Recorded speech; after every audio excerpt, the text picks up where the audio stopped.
get you there. Heads Up Guam, IP&E, Fueling Excellence, McDonald's of Guam, I'm Loving It, and King's Restaurants. Always open, always local, and serving up favorites for over 40 years.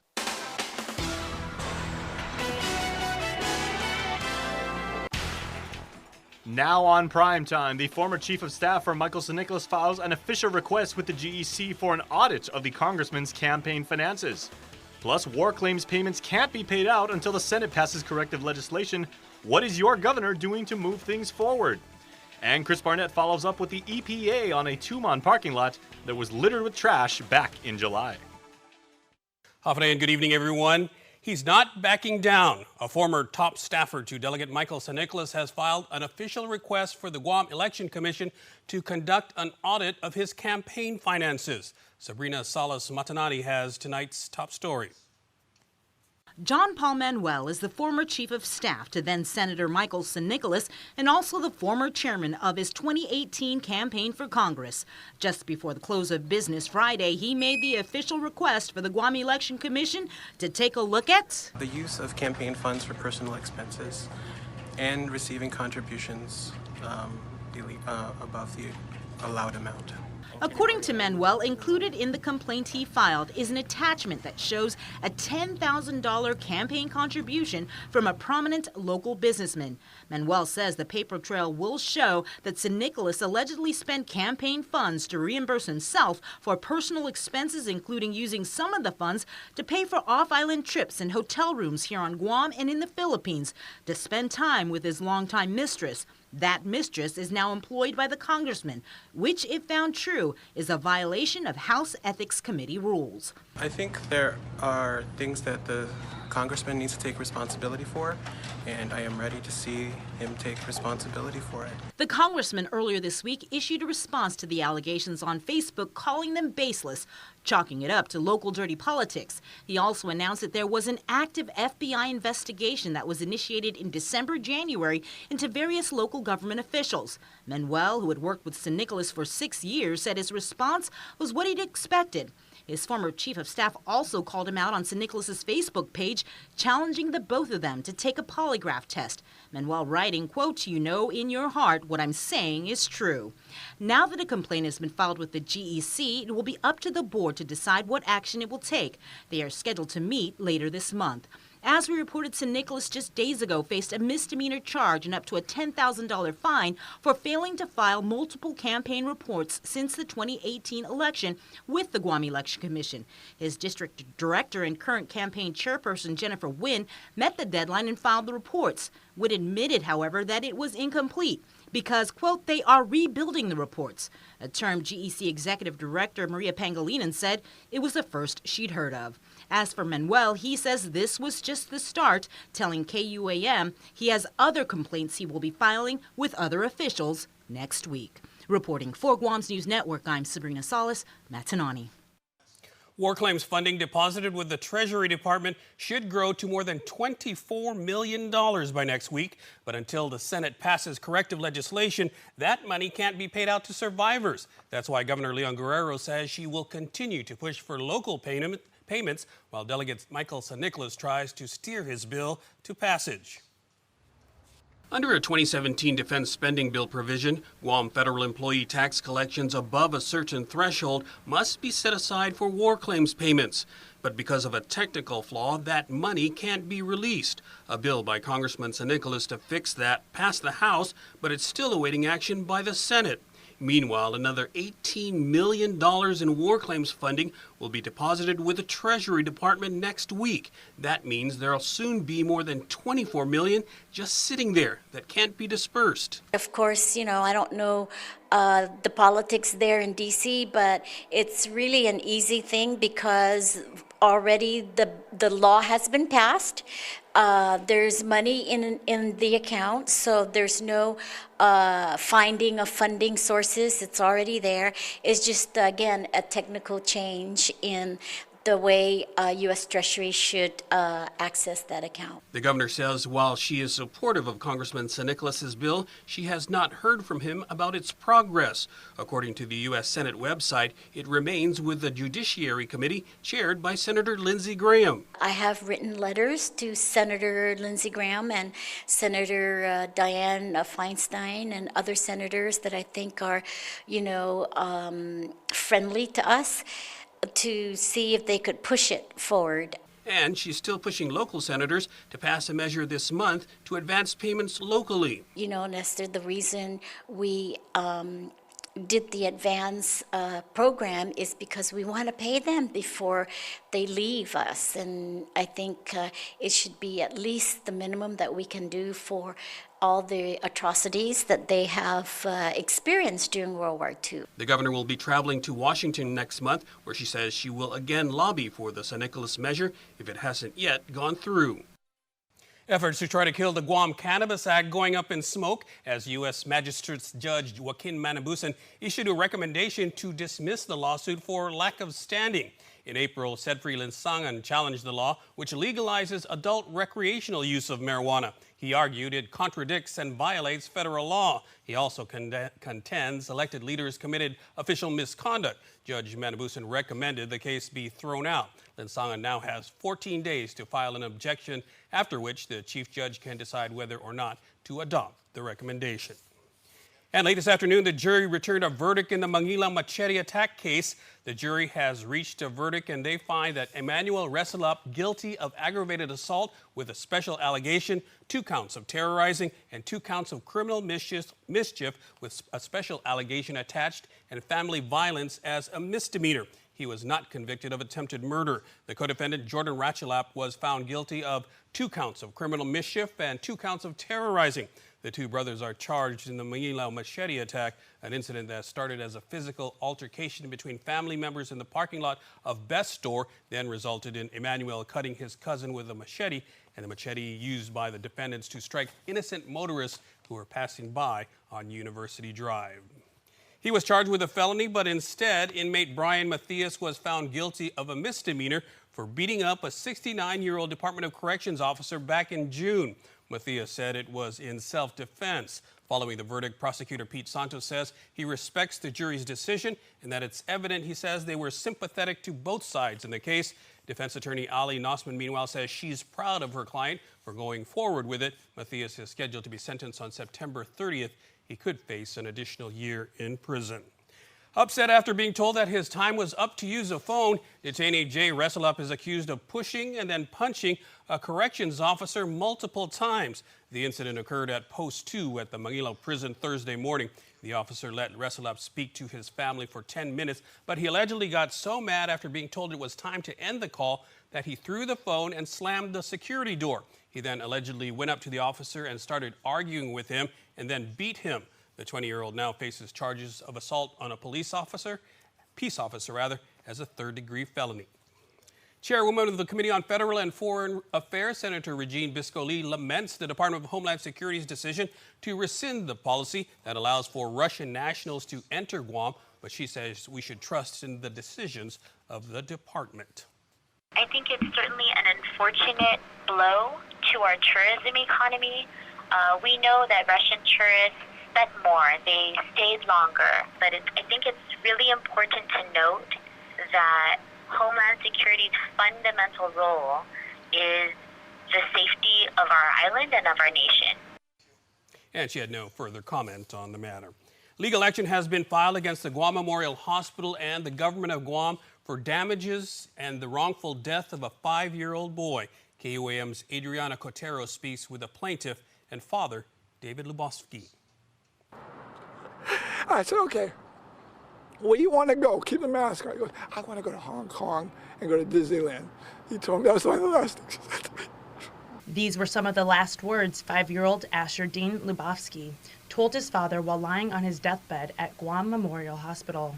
as his father, David Lubofsky, begged his son to keep the respiratory mask on. He passed away 12 hours after the last doctor, and then all these doctors come running in with their white coats or whatever to revive him. Thank you, I appreciate that very much, but where the hell were you all night? Almost 1 year later, and David continues to ask this question and fight for a definite answer on how his son died. He says the reason, amongst many, for the death of his son was because a cultured exam was never conducted. I know what the death certificate said. Dr. Espinosa, who did the autopsy, came back and said he died from generalized virus. But generalized virus is like saying died from a cold or a flu or something like this, but specifically we don't. And that's where the frustration lies. Frustration that has brought David to seek justice for his son and speak out for all other bereaved parents that have or may experience such grief. I'm like this, what? I'm like, how can this be? That was David's response when the doctors told him his son has passed. But these are not his last words. So you asked me where I am a year later? I'm right here in front of the clinic. As far as I'm concerned, they're responsible for what happened to my son along with the hospital. A lawsuit has been filed against Seventh-day Adventist Clinic to appeal Guam's malpractice arbitration law and, quote, hold doctors in Guam accountable. As well, a government claim was sent to Guam Memorial Hospital Authority, and after 6 months, a response was not made. As of August 26th, the action was officially filed in court. No one cared. These people didn't care for sure. Miyagi didn't care. The other guy looked like he wanted to start a fight with me. The hospital should have done a culture. They didn't. And this is all medical stuff. Lawyers can discuss it. Reporting for Guam's News Network, I'm Adriana Cotero. KUAM reached out to Guam Memorial Hospital asking if they plan to respond to the claim and say they cannot comment on any patient's history. Details of a lawsuit in the Superior Court regarding potentially harmful PFAS chemicals were outlined today in a press conference by Attorney General Levin Camacho. PFAS chemicals, also known as the forever toxins, are at the center of the major nationwide litigation, and Guam is one of the many communities alleging water contamination. They have known for decades that there are adverse health impacts based on the exposure to these chemicals, and they have hidden that from the general public and continue to market and to sell their products using AFFF for firefighting, knowing full well that those would be dangerous to the community and could potentially get into the environment, including water. Now, our claims are all grounded in the fact that these companies knew about the dangers or should have known and continued to market and sell these products. So the two theories that we have raised are product liability and deceptive trade practices. We've also filed a claim for nuisance because at some point we're going to have to clean up the mess that these companies have created. Camacho says he'll be amending his complaint to include GWA in the Guam lawsuit. It charges several top companies, including 3M, DuPont, and Tyco Fire, of injury to natural resources, namely contamination of the groundwater. And Department of Revenue and Tax, along with the Department of Administration, announced that on Monday they will be mailing out over 693 tax refunds totaling $1.8 million, including refunds garnished to repay government debts for error-free returns filed on or before February 20th, 2019. And stick around for more news here on Primetime. You're watching KUAM. Get up-to-the-minute news, plus access to alerts, streaming radio, promotions, and more on your mobile device by downloading the KUAM News mobile app, available at the App Store now.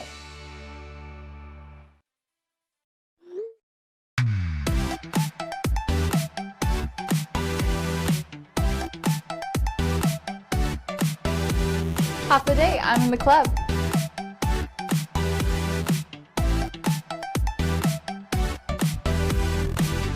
Half a day, welcome to Two Lovers Point. Half a day, I'm in the club.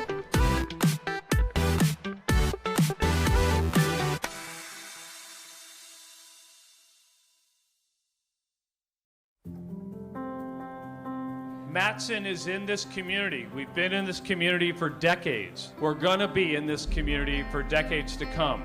Things will get busy, things will get quiet, but we're gonna be here. We're your hometown carrier. And that matters to us. Reliability is the core of our business. We take pride in ensuring that we arrive in Guam on time as scheduled. It's our local employees who understand the market, who understand the business, and provide that hard work for you each and every day. When we hold ourselves to high standards, our customers also hold us to high standards. We establish good business relationships that turn into friendships. That's why it's so important to be here and be trusted by your customers. We want you to trust Matson like your friend, like your family. At the mall as you enjoy your shopping, dining, or entertainment. You could also win 3 great cars from Atkins Kroll and thousands of prizes in Micronesia Mall's Cars, Prizes, and Getaways game. Present your mall receipts and have a chance to win the renowned performance Chevrolet Camaro, the unapologetic rugged Toyota 4Runner, or the head-turning Lexus ES350 Luxury. Getaways to Manila, courtesy of Philippine Airlines, plus prizes from Foot Locker and Burger King. The more you shop, the more chance to win in Micronesia Mall's Cars, Prizes, and Getaways game.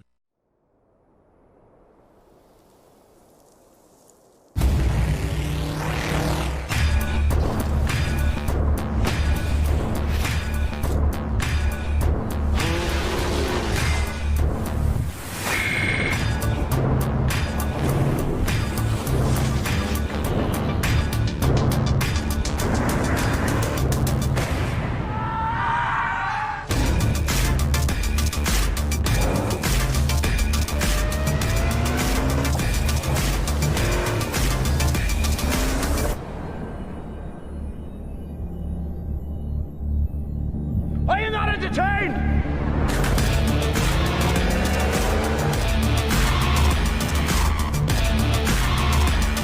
Are you not entertained?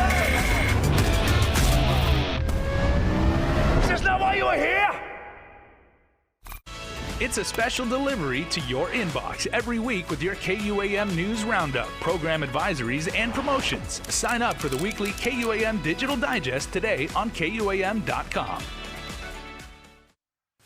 Welcome back. The American Bar Association issues a report on the local lawyer discipline system.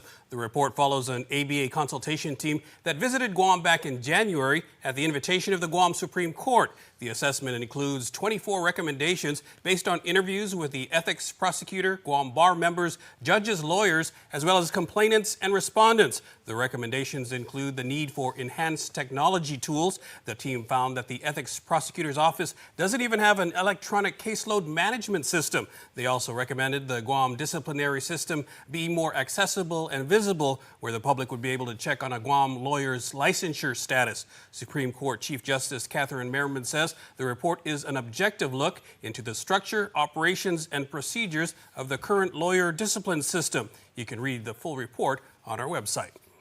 Junk removal should get a boost as officials came out strong in strong support of a bill to adopt what they say are the long overdue rules and regulations for the revolving recycling fund. Guam EPA Administrator Walter Leon Guerrero says it will allow his agency to fully comply with laws governing solid waste and recycling and will give the administrator more flexibility over monies in the RRF. If we decided to give the Mayor's Council some money to continue the good work that they've done with removing vehicles this year, we would I would recommend a certain amount out of the money that we have for the fiscal year and present that to the board. And then if they, again, upon their approval or disapproval, if it's approved, the money would be transferred to the Mayor's Council. The first priorities for the recycling fund are junk vehicles, tires, batteries, waste oil, white goods, and appliances. GEPA says adoption of the new rules and regulations will not require it to impose or raise any public fees. Silence continues to surround the Guam EPA's finding of Anderson Air Force Base for using swimming pool chlorinating tablets, defined as a pesticide on Guam, to purify drinking water for base residents. A settlement has yet to be reached on just how much Anderson will be fined for violating the Safe Drinking Water Act. Guam EPA spokesman Nick Lee says any public discussion about the specific details of this APO could have a negative impact on the agency's ability to settle this case. As a regulatory agency, we must remain committed to this process by making details available once negotiations are complete. The initial notice of violation was issued in January. Guam EPA had been reviewing 18 months worth of daily logs provided by the base to determine how many days they were using the tablets. How many days out of compliance the public water system was facing. That's in review with the Air Force Base. and once the continuance date has lapsed, we hope to work with them to move forward on the notice of violation. The base could be fined as much as $1,700 per day per violation. It's not clear how many months they were in violation. Not good enough. That's the message from Guam EPA after a re-inspection of a Tumon parking lot structure that was supposed to be cleaned of massive illegal dumping. Chris Barnett reports. Warned in July. Informing the owner that cleanup had to be done on the premises. And a follow-up conducted 1 month later. Based on the observations of the re-inspection, the cleanup was not done to the level of satisfaction to the program. According to the July warning letter issued by Guam EPA to the parking lot owner David Su, he was ordered to cease all storage, dumping, and burning of solid waste, to clean, remove, and properly dispose of all solid waste and litter on site, to obtain and maintain trash receptacles, to dispose of all solid waste at a Guam EPA permitted facility, and to show Guam EPA the receipts to ensure compliance. There was some cleanup that was performed, but not to the degree that the program requested for in the letter of warning. Guam EPA spokesperson Nick Lee says as a result, the agency's solid waste management program will be taking enforcement action. The program will be issuing a notice of violation and order of compliance to the property owner, and that's forthcoming. It was in July KUAM brought you the story about the massive amount of trash piling up here. Sue blamed it on the homeless squatters who live in his parking garage, saying, quote, "Clearly, these are not my trash.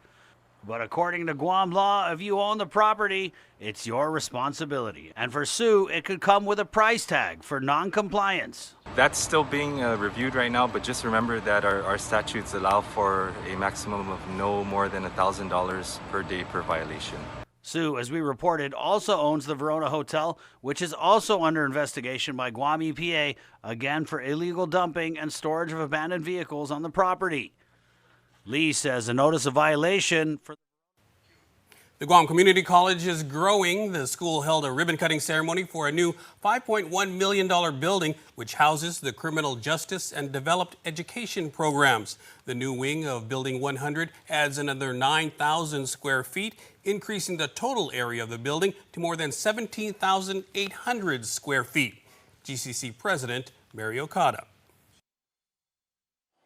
I have to say that it's been a while since we've had a new building. The last building was Building E, which is on the opposite side of this facility. That was in 2014 when we did that dedication. But we are grateful for the continued support and vision to keep us moving forward. I can assure all of you today that the work for Team GCC is not done. In fact, Okada says the school may have another ribbon-cutting ceremony on another new building as early as next month. September has been proclaimed Nationwide Recovery Month. A signing ceremony was held at Adelup on Friday morning with Governor Lou Leon Guerrero and Lieutenant Governor Josh Tenorio. So it really is a challenge for your own dignity, for your own strength to try and move on, and it's a lifelong challenge and journey. And I just want to recognize you for being brave and making the choice to want to make that turn. And for those of you that are in the peer program, I tell you this is a very, very critical, and I think the evidence is showing a very effective part in how we're addressing the substance abuse strategy that we have.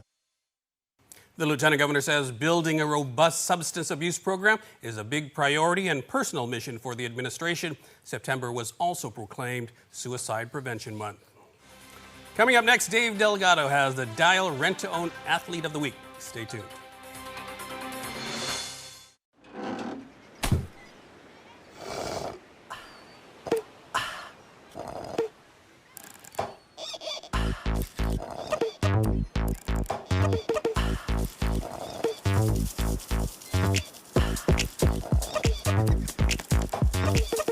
Turn up summer with Minute Maid slushies, only at McDonald's. Enjoy 3 refreshingly chill flavors, new sweet peach, blue raspberry, and fruit punch, while summer lasts.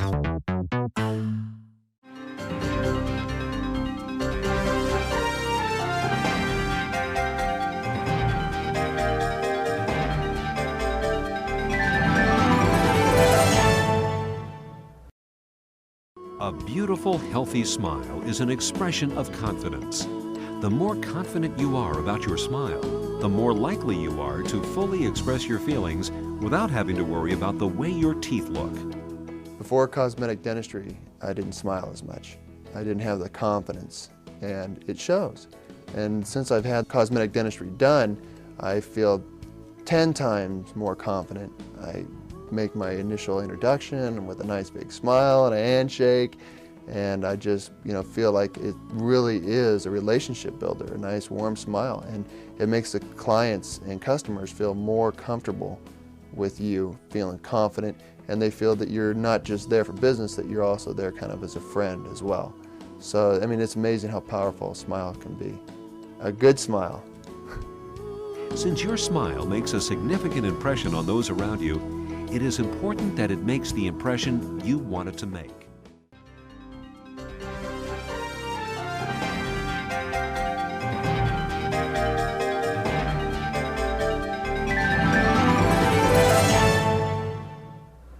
KUAM Sports is presented by Triple J.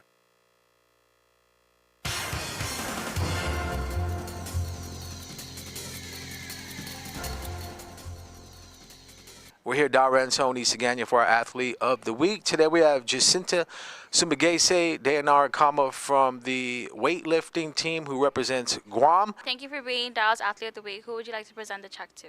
We're going to present this check to Special Olympics Guam. Pretty tough competition out in Thailand, scheduled for later on this month. Tell us when the competition date is and the name of the competition you guys are going to be representing Guam. We leave on September 16th for the World Championship of Weightlifting.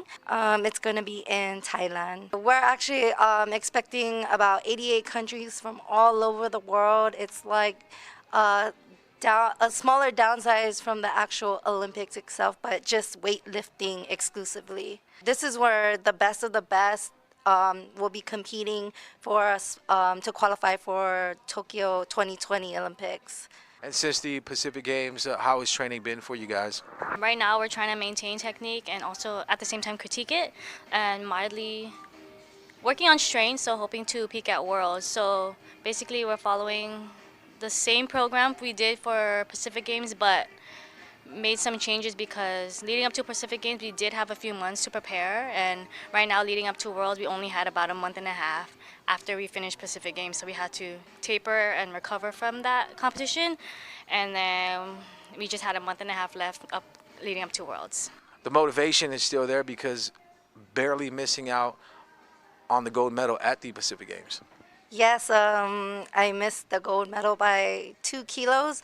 So going out to Worlds, it's motivating me to do better and, make sure that everything that I do to prepare up to the day of comp is I'm good to go. This time on comp, I really focused on maintaining my weight, so it's not a big issue going out for comp, because when I went out last time, I had a couple of kilos to drop, so that was a big issue for me last comp. So this time around, I'm maintaining and then also working and gaining my strength back as well, trying to maintain at this weight category.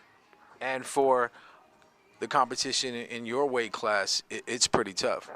Yeah, we do have some top competitors in my weight class, the 59 category, where coming from Latvia and Taipei. One of the competitors that are in the top competitors in my category, she's a junior record holder, and right now I believe she's competing now for a senior world class. So she's expecting to medal in this competition. All right, congratulations. Stay tuned to our next Darren Tone Athlete of the Week. KUAM Sports Athlete of the Week is brought to you by freshman golfer Sofia Martinez plays for California High in Whittier. She recently earned a trip to New York after winning a national essay contest through the Women's Sports Foundation. Sofia made headlines for her essay in the LA Times, where she wrote about what playing golf means to her. For me, it's been an emotional roller coaster these past 2 weeks, and it just makes me especially proud to be her parent, just to see, what type of individual she's growing up to be.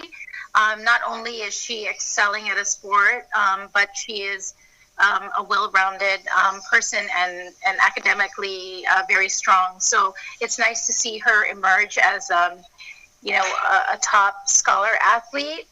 The best way I can describe it. And, she's embracing the sport, and she's also using the sport for good.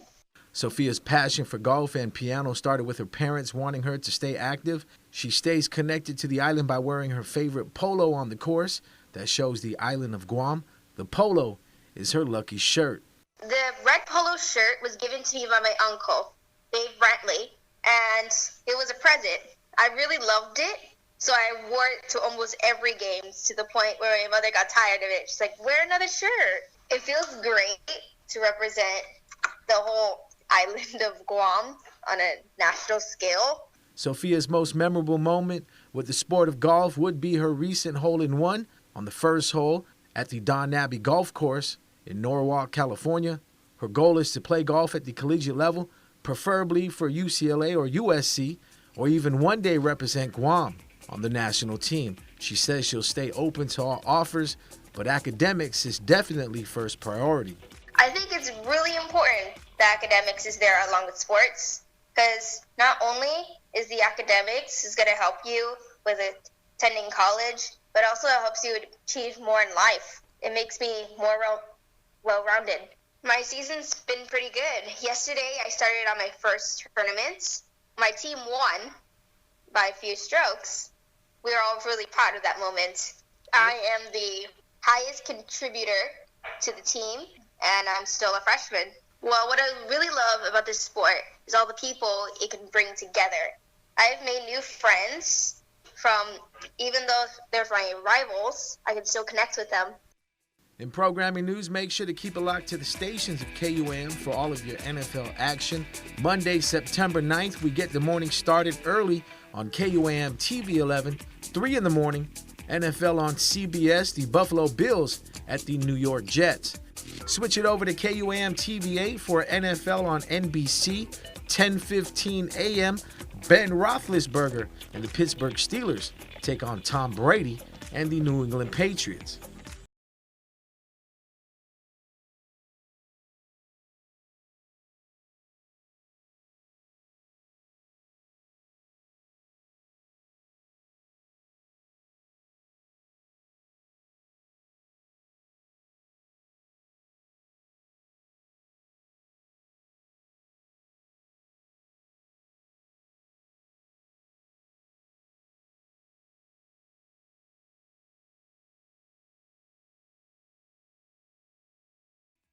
Attention drivers, we have a shipload of vehicles on the way and need to make room. Buy now during Triple J's shipload sale. Take advantage of our best pricing on all Hondas, Acuras, Fords, Mazdas, Lincolns, Volvos, Kias, and used cars. Plus 0 down and no payment for 90 days on approved credit on select new vehicles during Triple J's shipload sale. See PDN and post-print ads for details, or purchase your next vehicle online at triplejguam.com. Trade-ins welcome, some conditions apply. Triple J Auto Group, customers first.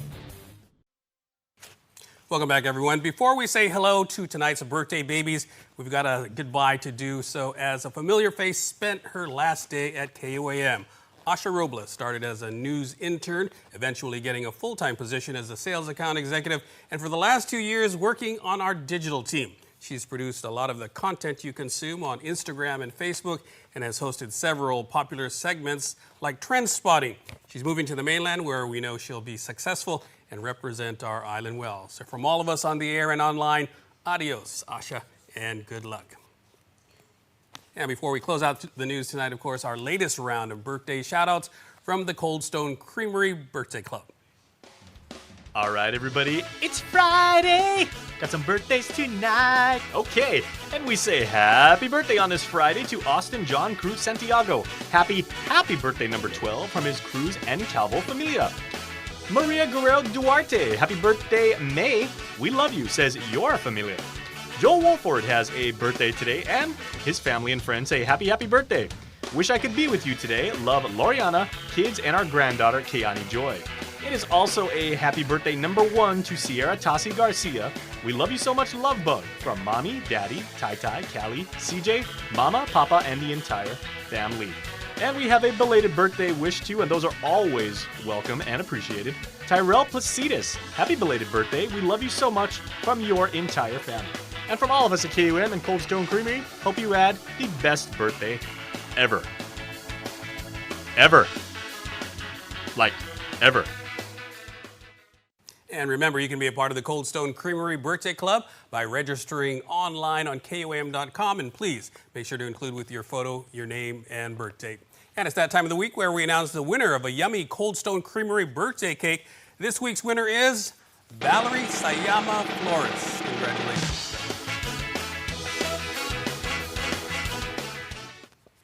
Congratulations. Our rep will be contacting you on how you can redeem your cake. And that'll do it for us here on the News Desk. But stay tuned. Jace is up next with Extra.